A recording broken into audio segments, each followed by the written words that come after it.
All right, so we're officially recording the December 15th Cluster SIG Ops meeting. Everybody. The video lag's going to kill me if I watch the actual meeting. So we have a couple things on the agenda. Jason has volunteered happily to also co-chair. I think Mike is, yay, thank you, Jason.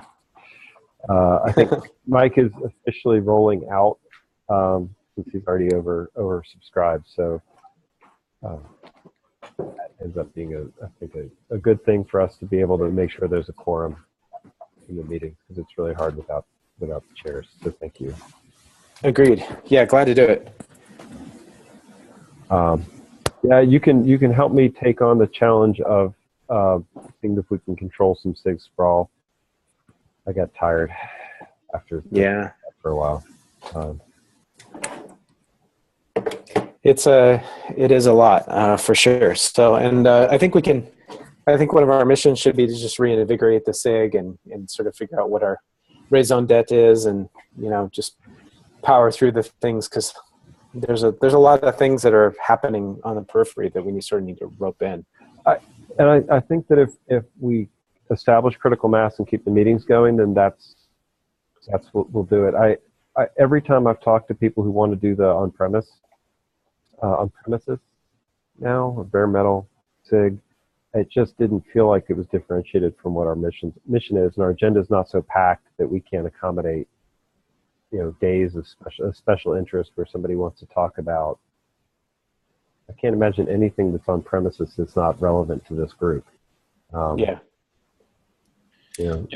What's your take on the on-prem SIG? Or is it called on-prem now, or bare metal?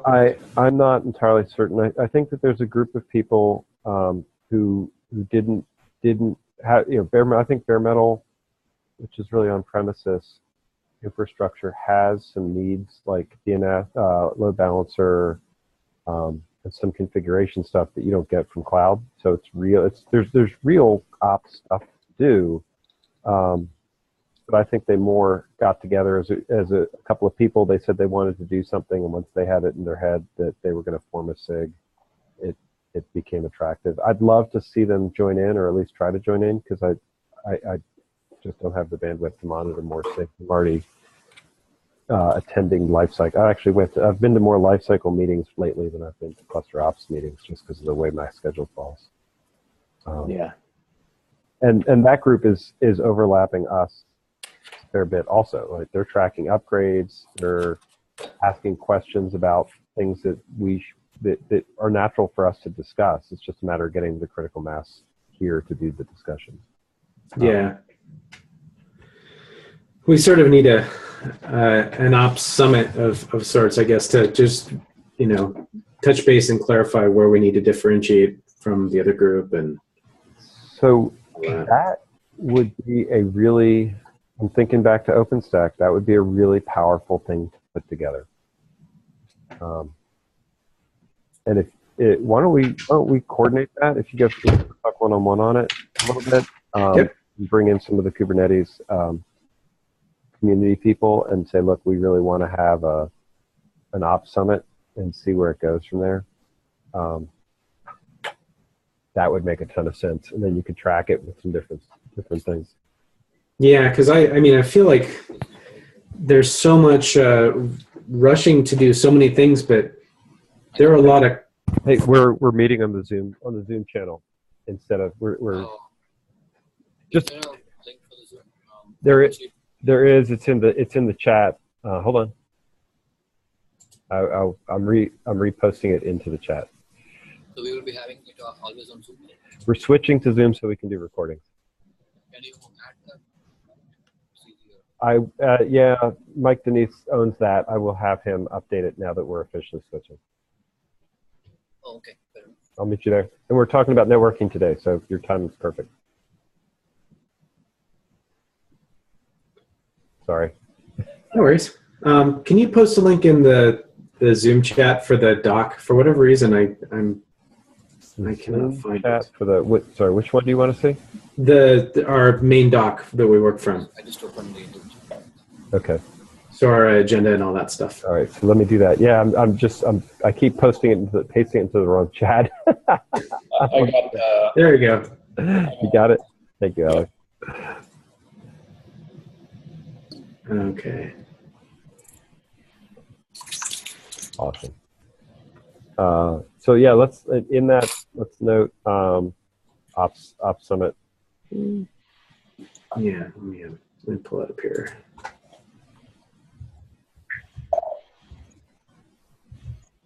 Yeah, I think that would be really interesting. It's a different format, so it would be much more of a open spaces. Right, we have to talk about some tracks. We need locations.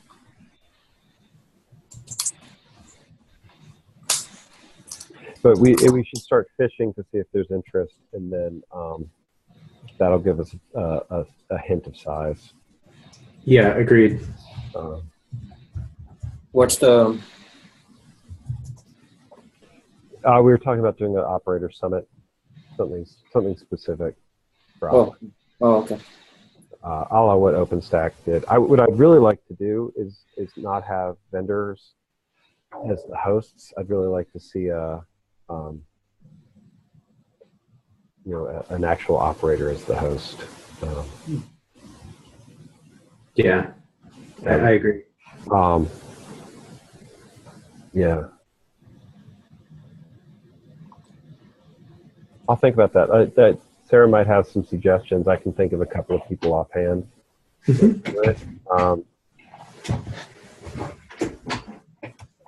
Actually, I can think of quite a few people offhand who would do it. All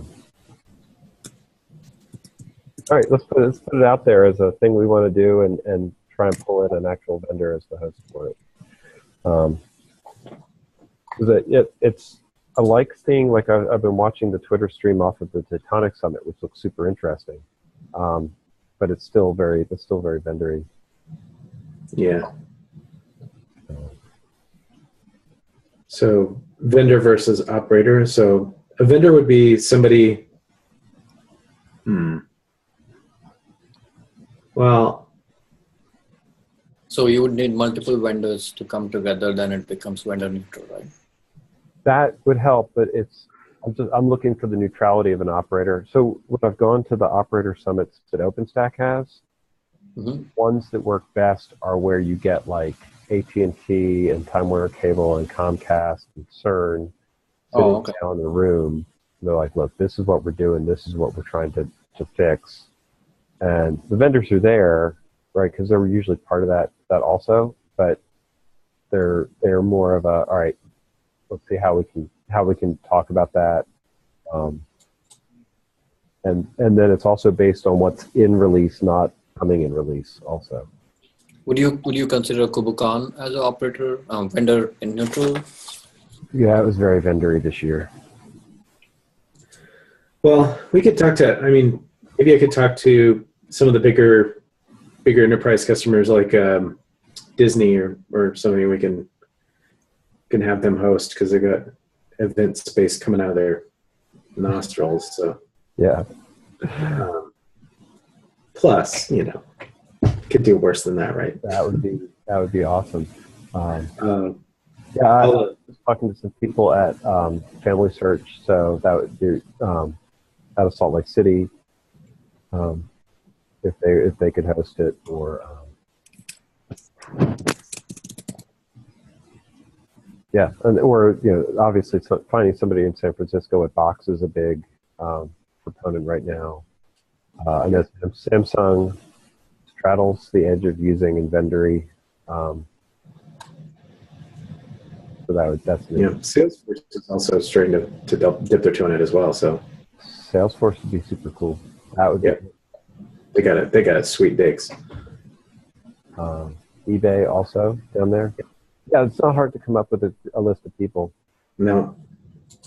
Okay, well let's float it by Sarah. Rob, you and I, let's co-chair this sucker and let's see what we can come up with. Cool. I think that makes a lot of sense, and we can float it. Let's not surprise Sarah, but we'll potentially float it at the next community meeting. Yeah. The next one, well, it'll be a while because we got the retros next week, and then we've got a break. Okay, which is in January. That gives us time to organize it. Yep. Yeah. Because what I'd like to do is come up with some parameters to make sure it's not a vendored event. Yeah, exactly. And I want to have really practical information too. I mean, upgrades right now are the bane of the community, the operators that are trying to support existing clusters. And when we get to it's 1.6, right, that's going to have etcd 3 as a requirement. Is that still? Oh, I think you're right. Okay. That's going to, you're going to see some serious hair pulling there. Shoot. All right. What's the gotcha with etcd3? Not backward compatible. So I don't know if there's a bigger gotcha than that. Yeah. Wow. People are going to have to migrate their etcd2 clusters to etcd3. Yeah, which, as far as I know, there's no actual way to do that yet.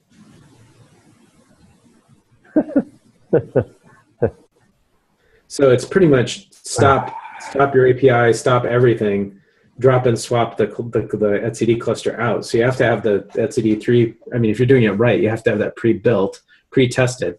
So I do have a whole test suite specifically for etcd that we can use to help operators battle test their etcd clusters before they go into production. That may be something we can throw at this problem, but yeah, we definitely need to get ahead of that whole mess. Okay. I just put it in the agenda. Cool. Do you know if you started 3, is 3 out? So could we be running clusters with 3 now instead of 2? I believe so. Yeah. Let me take a. That might be something to start. Just say, look, we're going to deploy 3 instead of 2 in all clusters going forward. Just to, and that's one of the things that's missing from the upgrade docs right now is there's no how do I back up etcd3. I don't mind stopping everything as long as I could export the etcd2 cluster and then import it into 3. Yeah, as far as I know, I don't know that that's a possibility. Now, I'm going to paste it in the Zoom, but here's a link for release 3.0, which is, I should note, 3.0.0. Yeah. So from an operations perspective, we're not going to. Nobody's going to touch that until it's 3.1, probably. So not for production clusters. No. Lovely. Yay. This smells like OpenStack, where we're building on stuff that's itself moving, Docker included. Because, right, there's new Containerd stuff. Actually, you know what? I'm going to say winter is coming. I have this winter is coming topic I'm putting in the notes. And okay. The other one is Containerd. So is 1.6 going to require etcd3 or support etcd3? I was under the impression that it was going to require it, and I need to, or maybe not 1.6, maybe 1.7 actually might require it. But it's coming. I think from what I've heard is Kubernetes might not change much in how it's using etcd. Right. Migrating for Kubernetes, whatever keys it's creating, it might be easier to migrate from etcd to etcd3. Yeah. It might not be easy if you are using it for but from etcd's perspective, there are some things that are not backward compatible. I mean, that's what I heard. I've not tried it. I don't have a test suite. Oh, I'm gonna take a big fat to do to try and get more information in this. So we're not guessing. So we actually we'll go. I'll talk to the guys at CoreOS or whatever, and we can see what's going on there. For the record, this is exactly the type of topic that the SIG is about. So thank you for bringing it up. Yeah, man. I had another question. How do you guys monitor the storage of your containers in Kubernetes? Monitor? Yeah. Well, maintain storage is a big topic. You mean volumes that you allocate to the core storage the native storage that containers get? Do you make those read-only, or anybody can launch any image? It depends a lot on what you're actually asking your image to do and how much it needs to have, disk stuff. I mean, if you're just setting up scratch disks and you're not putting any resource limit caps on it, then you can, you're basically reliant at that point on the OS level monitoring to see if the host fills up. Mm-hmm. Ideally, you want to track all those variables and see if you're having, spiky usage, or if you're seeing a ramp up where consistently disk is not being reclaimed or whatnot. You also have the policies you can set, the reclaim policies set on the volumes themselves, so you can have recycle, delete, whatnot. So always best to have read-only mounts if possible, because obviously we want as stateless an app as possible. But if you have to do a persistent volume, then it's better to call out to a volume provider if you have that available. What was the name of the Intel project that? Lib storage, or? No, there's Nick Weaver and all have been promoting. They demoed it a couple weeks ago, months ago now. Is it the monitoring tool? Snap? Yeah. Snap, yeah. Snap. Oh, okay. And Prometheus actually collects some data, doesn't it? On the node storage, I don't think Prometheus is aware of the nodes storage. Prometheus does do that. I mean, you can check how much is the file system free or not and stuff. Yeah, you can do the cumulative, like if the backing disk that is hosting your containers, you can monitor that, but you can't monitor each container. Or right. Yeah. I looked at the new check-ins that were made to EXT and Butterfs integration into Docker, where you can actually size each container, saying that this should be the size of the write-only container, layer of the container. So max size is this. So I'm not sure how the Kubernetes doesn't allow. I'm sure I've looked at the code, but if it doesn't allow, how do you guys predict when you're going to run out of disk space? How do you guys vacate? Who gets vacated first? When is it the rogue container that is using too much space that gets vacated? What's this SLA on? If you're running out of space, how soon can you claim back that space, because it's not compressible? So yeah, I mean that is a real operator problem, right? Because I mean what'll happen is that essentially, I mean, you can cause a cascading failure, because if you run out of disk on a node, obviously the kubelet's going to report back that it's the disk full, and so it'll register as unschedulable. It'll attempt to siphon off those pods, and at that point, now if you don't have sufficient cluster space in order to accommodate the siphoned pods, then you can potentially run into problems there. Or and obviously if you're using cloud provider to auto-scale, like an auto-scaling group in Amazon around it, it takes time to spin up those instances and register and all that, during which time, again, you could have cascading failures. So, I mean, if I could wave my magic wand, I would love to have a really clear way of defining what that resource pattern looks like. And in fact, I don't want to use our time, because this is a good thing to use it for. But I mean, something I've been thinking about a lot is a machine learning algorithm around what is normal for a cluster, because it doesn't seem like it would actually be that hard to do, because all the stuff's there to develop the algorithm. But essentially, you deploy an agent in the cluster that would constantly be establishing a baseline normal, and then have various ways of establishing what is abnormal based on a few vectors like time, resource utilization across a cluster, et cetera, So it would develop a gradually progressive algorithm to say, okay, so I'm seeing a spike of X%, which my normal is at this time in this state is not right, so it would trigger an alarm. So essentially, the only data you would collect is data that's as aberrant.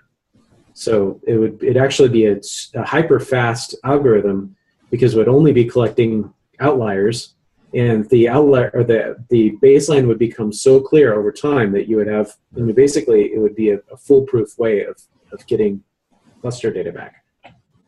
Yeah, I would say I think there is something built into the auto horizontal scaler, because when you don't want to define number of replicas and set it to auto, it actually tries to figure out if you need more replicas for a pod, but it doesn't actually take care of storage, because you can't have more replicas and then manage storage.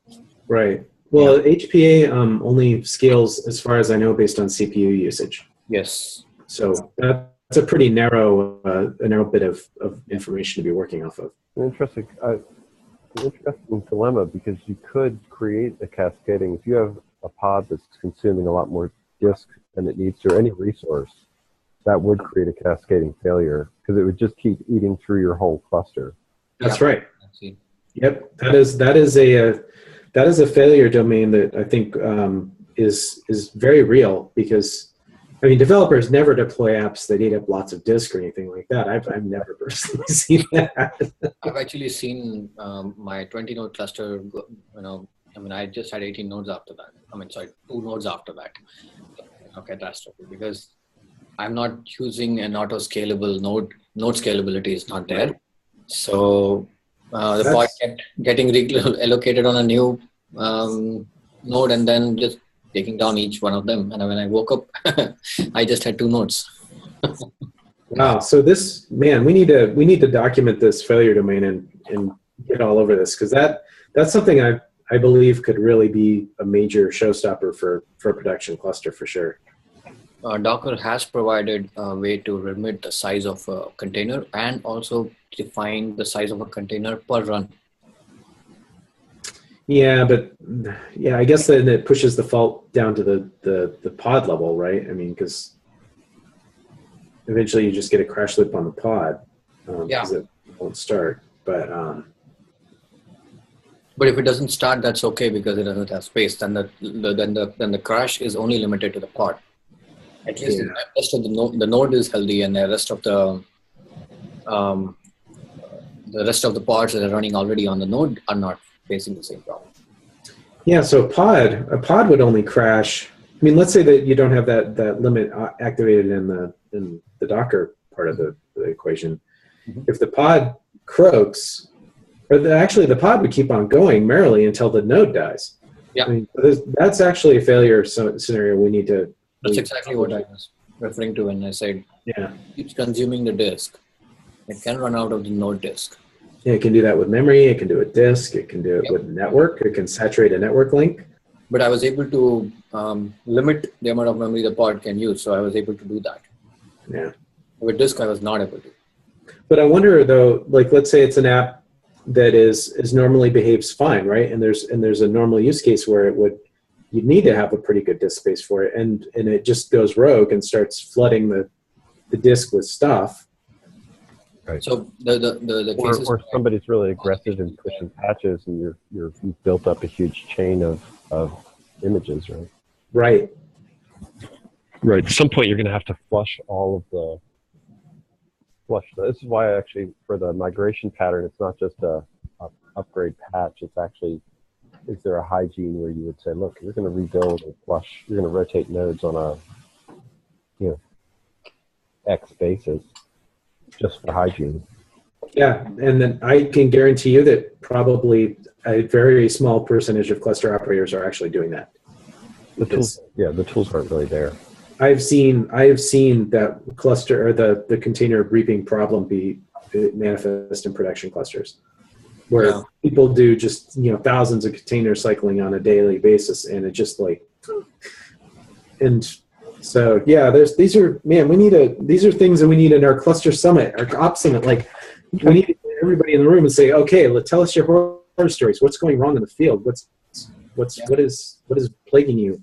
I'm adding a topic at the top of the operator summit. Awesome. Can you add that to the notes? Yep. Yeah, it's I've been taking this. Yeah. Thanks for doing that, Rob. I promise to in future iterations be the note takers.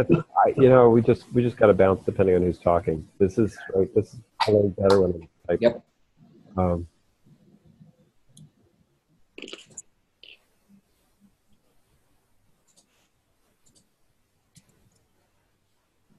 Okay.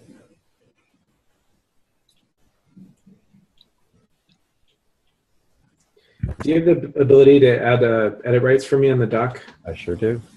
Awesome. Do it for jdumars@deis.com.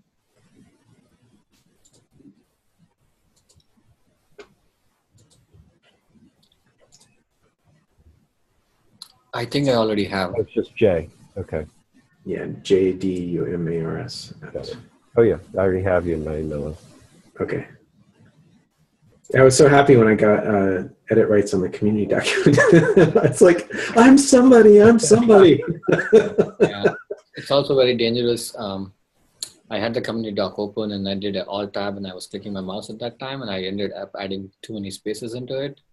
Oh. And I saved it and I closed it and someone else offline did it and told me that, hey, you seem to be having some comments and edits, but looks like all you have is empty space.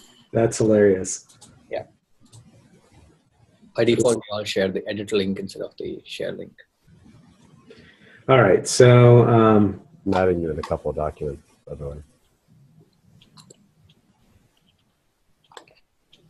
all right. So did we want to talk about key auth, password auth? So I can give a brief on that one. So the three things that I would have on the agenda, one is to review the networking work, Okay. which to me is a high priority. One is the key auth stuff came up at SIG Lifecycle, so I was going to bring that over because it's important. And then we can look at the upgrades to the hardware document. Because Alex and I were talking at the beginning of the meeting about splitting that so that we differentiate between in-place upgrades and node rotation upgrades. Right. Okay. So they would have different requirements. So there's plenty of stuff to talk about. I can potentially do the key auth, password auth as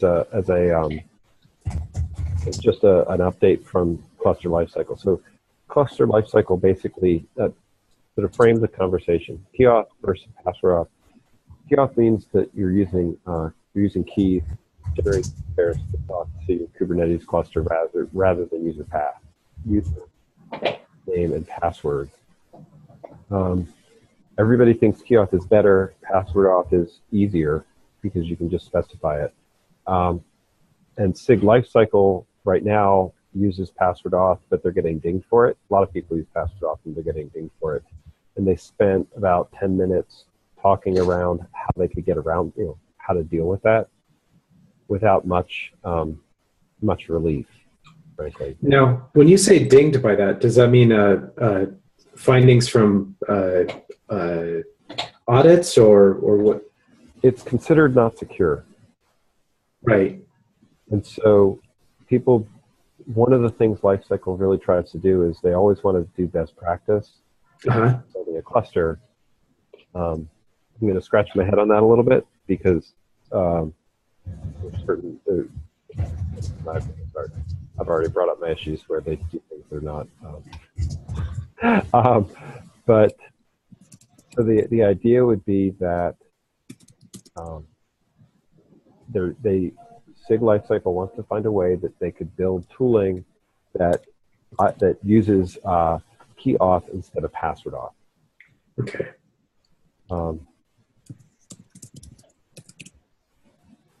And the challenge is that there's really no way to eject the key on there's no tooling around there to pull the key out if you generate it for somebody. So what are can you give me a use case for this? Like what is something that you would do in this regard? Is it, you mean through the CLI or? Yeah, so if you were using key auth, you would have a private key. Well, it's Kubernetes doesn't generate a key, but it's basically a public-private key pair. So you're going to sign your requests coming in. That's your identity. So you're going to sign your requests going into your kubectl is going to sign its requests with that key, and that's going to be your authentication. Okay. And Stack.io uses this model. I think that they won't let you do password. And so the idea would be that if you don't have that key, you can't actually use kubectl to do actions against the Kubernetes cluster. That's your authentication.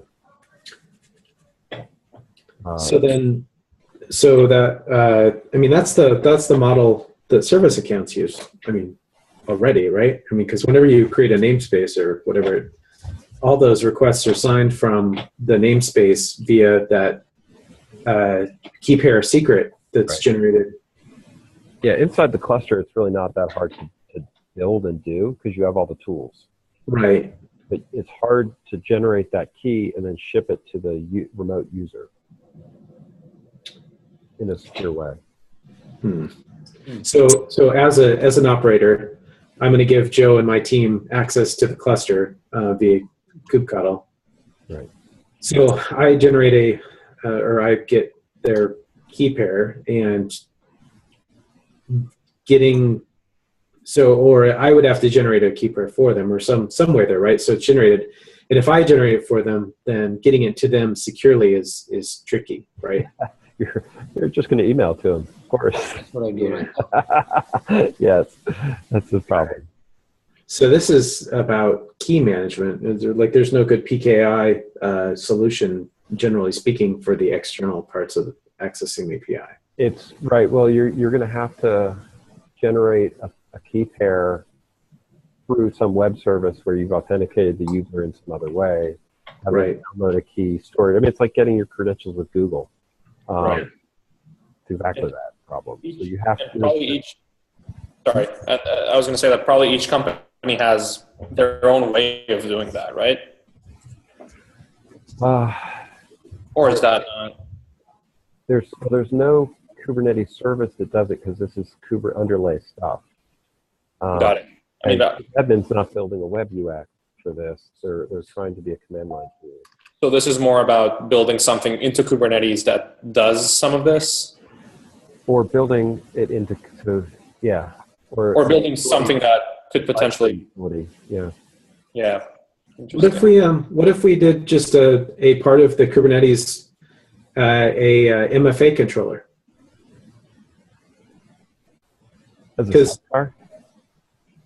As what's that? So what do you mean? So essentially, passwords are only passe if they're single factor. So password plus a token using an RSA token. Okay. Yeah. Let's say we use Google Authenticator plus a password to generate the request or to authenticate a session. So along those lines, actually, a better alternative might be to enable a single sign-on and say, look, you're not going to sign on to this cluster using Kubernetes credentials at all. Clusters with their own credentials is actually the failure point in my mind. You really want to be able to say, look, we're going to delegate auth for Kubernetes to an auth system, an OAuth system, or a Google Auth, or LDAP, or something like that. I'm not sure that that's a better. This is the challenge. Right now, we're back into the world of maybes and could have beens. Yeah, I feel like OAuth is a good. I mean, that would obviously be the thing, right? Or maybe that's a cluster add-on. Is an auth add-on. So this would be something that we can add in. Actually, I'm going to add this to the topics for the summit. Okay. But I would love to keep discussing it because it could be that from an operator perspective, OAuth is a better or some other single sign-on piece, and doing that as part of your cluster configuration makes more sense. Yeah. Well, and so it would be relatively easy to put a authenticated API in front of the master, the API for external requests as well, right? I mean, so you could have. Doesn't Kubernetes already support a single sign-on from that perspective, or? Yeah, it does. You can point to a PKI or identity management. Okay. It's just that you need to type the host is like, for example, what in your environment you are using as a PKI. Okay. So we need a reference implementation of this to kind of see if we can help the life cycle, because maybe they're spinning their wheels on this and they don't need to. They're spinning their. To be honest, they're trying to discuss priorities. So in some ways they're making progress on some things, and some ways they're spinning their wheels on a whole bunch of stuff. what as a report from Lifecycle, what they've decided to do is focus on upgrades because everybody agrees that that's a key issue. Yeah. My experience with upgrades is that it's an orchestration problem, and so what they're going to end up either they're going to end up building an orchestrator, or they're going to end up just having a series of drive to state X, drive to state Y. I'm trying to watch to see where I can be helpful with that, and maybe they'll be smarter than I am about upgrades. Awesome. Okay, so getting back to the I keep throwing squirrels into the machinery. Sorry. So key password auth, we've taken it to do of just digging into that. It's going to need further discussion, but we came to exactly the same spot they did, which was, ouch. It's interconnected with too many other things to be easy to fix. And password auth right now is the way. Makes me feel better because we discussed this at RackN as a thing for like an hour and couldn't come up with anything better either. Yeah, it's hard. Authorization, authentication, man. Those are the auth C, auth N. That's the very, very serious. Yeah, it'd be nice if you could upload an SSH public key, and that would be then that might be the right thing to do. I just don't know how. I just don't have enough experience with the Kubernetes auth system to know if that would be practical. But an SSH key is only restricted to one user. For example, I can't share my SSH keys with my teammate. And if we have a key way in which I can assign it to a team or a group, yeah, SSH keys would be useful if I'm individual. And that's my vexing part about certs too. You got the cert, you got the keys of the kingdom, and like an MFA token is pretty much you can't authenticate that in another way. Right.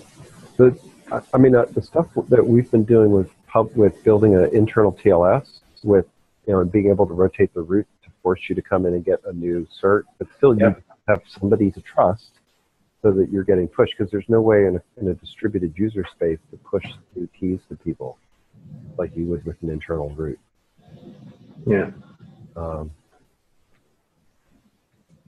right, that's sticky.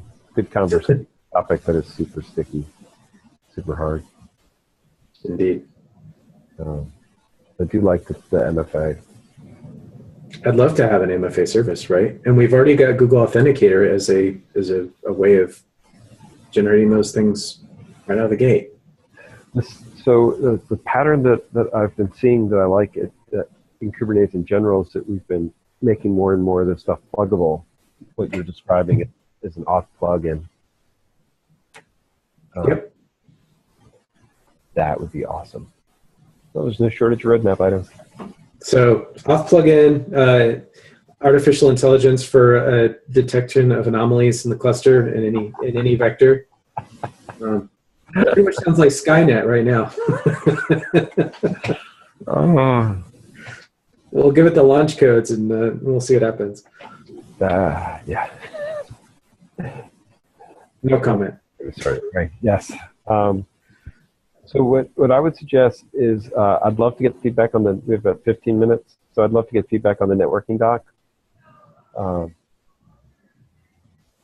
And let me paste that in. Is that all right if we pivot to that? Yeah.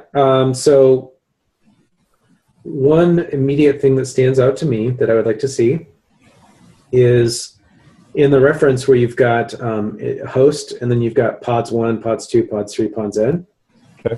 It bears mentioning that containers in the same pod share the same local host networking, or they have the ability to communicate over the local host. So do you think that we should put containers as an additional thing but be behind pods? Because that is one thing that's confusing to people, is that pods contain multiple containers. Yep. I think that would be critical, is to put an example of a pod that has 2 containers and a loopback interface that they can connect. Let me see if I can figure out how to Um, So you just put like LO0 and then like a little arch between the two. from a networking perspective. Yeah. I wonder if what we need is a zoom in on the K8 bridge, or maybe we don't. Hold on, maybe we can do this. I'm assuming you can see my edits as I'm making it. Yeah, it's kind of cool. I'm watching these little things move around. We should also do this with the CRI guys, like CRI and CRIO, because it's changing significantly how this diagram might look like how networking would happen when you use Pocket or when you use Hyper or Pocket with KVM. Making my I head. love this group, man. So many use cases you just wouldn't even never cross your mind. So how does Hyper?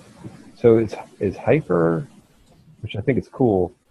Are they really actually at a reasonable point to drive a Kubernetes cluster? The CRI is alpha right now.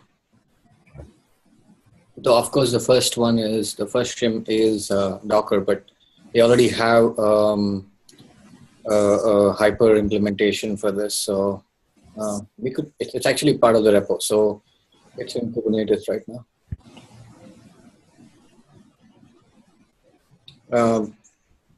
So basically each pod would become a VM, and the way the Kubernetes can communicate after that, we don't know.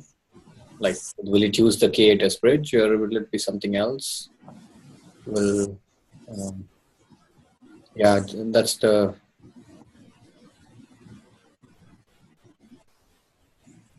Cool. Yeah, we should have an advanced diagram and a Yes. getting started diagram. Right. Yeah, this is really cool. While you're editing it, we can see it. Yeah. All right. So did that? So I'd say share loopback, actually, not use loopback. Yeah. Okay. I just did a 5-day on-site training, like 8 hours a day training, Kubernetes training last week before last, and so all this stuff is like fresh in my head now because I had to explain it to people. Cool. You gave it? Yeah. Holy mackerel. That'd be awesome. It's intense, man. You could share that content. We could probably add it here somewhere. If you're supposed to, if you can. I'm saying that it's easier to start diagrams from a particular. Say that again? If Jason could share some of those. Jason could share it, yeah. Yeah, because that way we could start, the next set of diagrams could start from probably his reference point. Oh, you mean for for the training stuff? Like how you share diagrams from that stuff, or? Yeah, I mean, if you had many diagrams, you could probably share. Oh, I actually am ditching all of my. The training taught me that I want to start over with my training. So when I get some new diagrams together, I'm more than happy to share those. Hopefully we can be helpful in that regard. Yeah, I'd love that. That'd be great. That's it. I'm gonna shoot. All right, I got to zoom probably use this, show it to people, and then you let us know, hey, this does not make sense to them. Yeah. I really think that what we've, this approach of doing this as the sort of feeder for the docs really does help. Yeah. Because if we can't draw it, we can't document it. That is so true. Ooh, how's that look? Looks good to me. Perfect. And the guy who's drawing and the guy who's documenting should be two different group of people. That way you can know whether you can read from the document or not. Yeah. Yeah. That would be the feedback. Yeah, I can make this black again. All right. Yay. Looks good. So from that perspective, do you want to try and explain what the drawings are showing? So if I want to take a shot, I would love to hear somebody explain this drawing besides besides me. Yeah. So Oh, yeah. Go ahead, Jason. so Kate's bridge to me, what exactly does that mean? Because I'm not sure that that's super clear to me. Is that the pod networking part of it, or? Well, Kubernetes creates a bridge, so that's the bridge. It's the pod networking between, I think.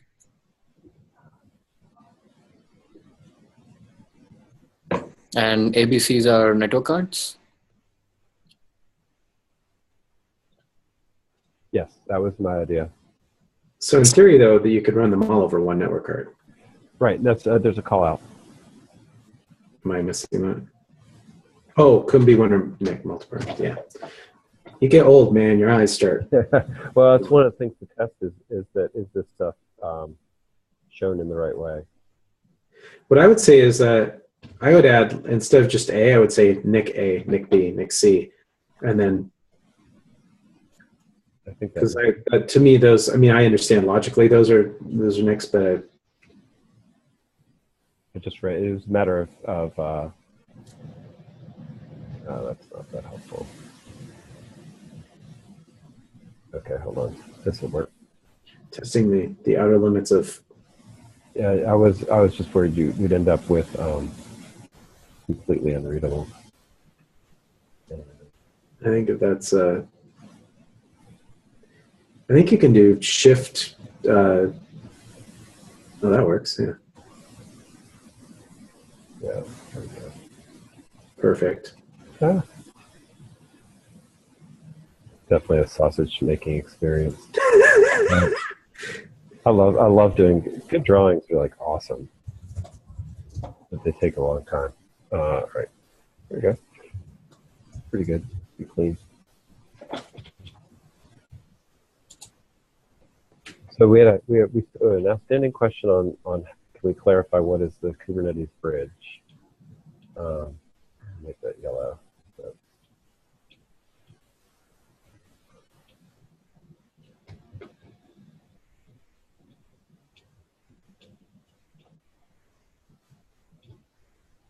That's awesome. Yeah, and I wasn't sure if we needed to call out host networking stack or not. And actually, I think I would put this all back up in here. The goal is to have this is about that one. I don't want somebody to think that this is all that one NIC. So all right, so this is where I was getting confused with this. Is that in these drawings, I collapsed B and C into one NIC, and maybe I should keep this as B/C or something like that.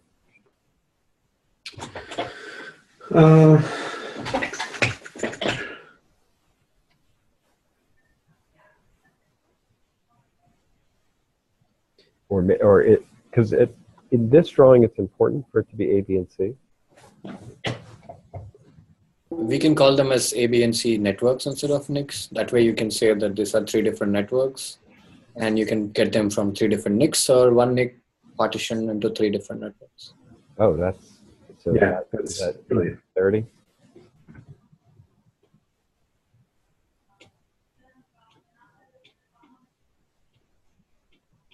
That actually makes more sense. So that's actually more true to what Kubernetes is actually doing.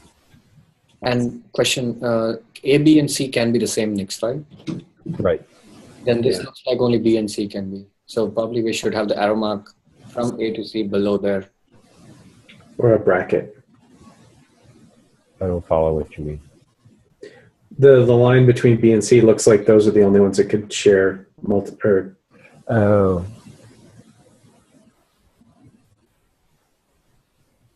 Yeah, so is it even necessary to have a line? I don't think so. So I added that because in the next drawing down, C disappeared. So if you have the arrow and if you extend it to A and then put the message can be one NIC or multiple under it, it kind of gives a hint to the user that he can use a network card. You know, you can have 3 different network cards here as reference implementations. Oh, so do it like. Yep. Yeah, that works. You know why there's not a lot of these around, don't you? Because this is hard. Do I have to remind you what the first iterations look like? They were horrible. Oh yeah, I remember. I've seen them. I have a question. What is the circle near K8S bridge? Oh, I was using a pipe symbol. Oh, so does that represent CBR0 then, or? It doesn't look like a pipe to me. Sorry. Yeah, no, you're right. That's a limitation on what. Here, hold on. Yeah, you probably were creating a bridge, right? Trying to, yeah. So I was using what in Visio what I used to use as a network bridge symbol.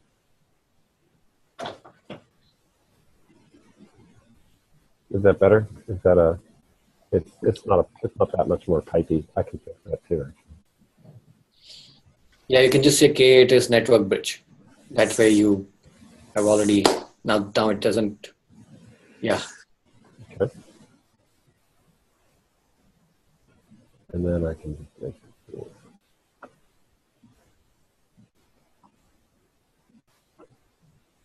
Okay. And if the zoom, hold on a second.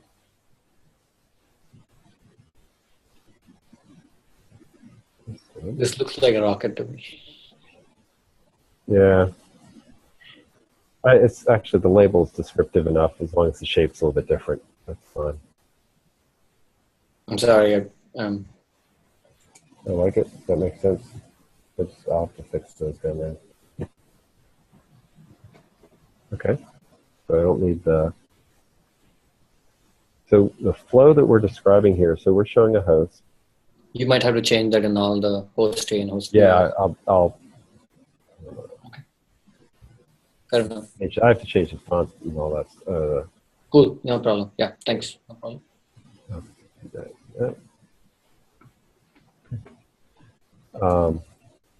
So the idea is that we have kubelet, internal load balancer, and all the pods talk on a bridge before they get to the network. The thing that we would add to this is some subnetting, because there are all these different subnets then. That's what always trips me up. Right, because that's part of the A, B, and C. Oh, so there's an element here that we need to describe, which is A subnet, B subnet. A is a pod subnet. Yeah, pod, service, and host. Yep. No, the B is. Sorry, B is would be host. Yeah. Or whatever. I mean, as long as they're all different. A is the node or host subnet. Yeah. A as the host, because A is pointing the kubelet. That's right. Yeah, in this drawing, that's correct. A is host networking. B is service, and C would be pod.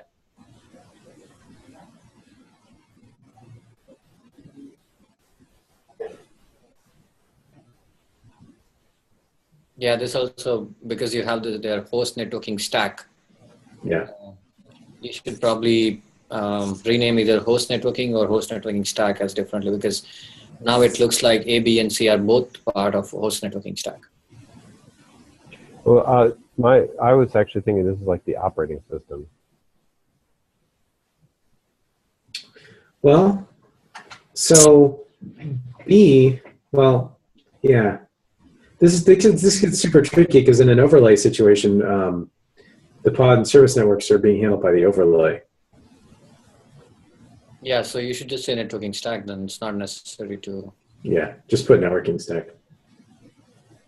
Yeah, just put networking stack. No, I think that comment is not required. Yeah, I think networking stack, you're right. I think that covers it. Yeah. So you don't need to say in overlay B and C are, by the same thing, or? Well, what you'd say is that B and C are provided by the overlay, but that's not really necessary. That's an implementation difference, right? Exactly. Because if you don't use overlay, they are not provided by the overlay, and then you're... Right. Yeah, you don't need that comment, yeah. Actually, sure. You feel like feel like you're riding in a car and that's awesome. No, there's no other way to do it. This is awesome. Yeah, because you would define a car with all the stuff, combustion engine, etc., etc. And so someone would say, "How about Tesla? It doesn't use combustion." This is exactly the process that resulted in the awesome drawings we have for the cluster maps, right? We started with something really different, and then we kept banging through this and this and this, and then we just got closer and closer. So You remember at KubeCon, I had the suggestions of having, like, if you having different blueprints and having one diagram that says generic things, like this is very generic, right? Whatever you created, this is actually really what a first-time user wants to know. He honestly doesn't want to know the complications of the implementations. And the second could be the ops blueprints, which says, using with overlay network. Right. Yeah. So I would say that I think as it is right now, Rob looks great. And yes. There's more than one way to skin a cat when it comes to B and C. Well, the next thing to do. Oh, even A, B, and C, right? I mean, Right. if you're using Gateway, then nothing is provided by, all three of them are provided by Gateway. Right. Okay. Right. A, B, and C. Yeah. Yeah. I think the place where I thought it really changed was on B and C, though. Yeah, I mean, that's where out in the wild, like you're probably covering 95% of the cases in that realm. But occasionally people have to do some crazy ass stuff to get A going. When you're doing VMware stacks and God knows what. Or if you use like libvirt or something.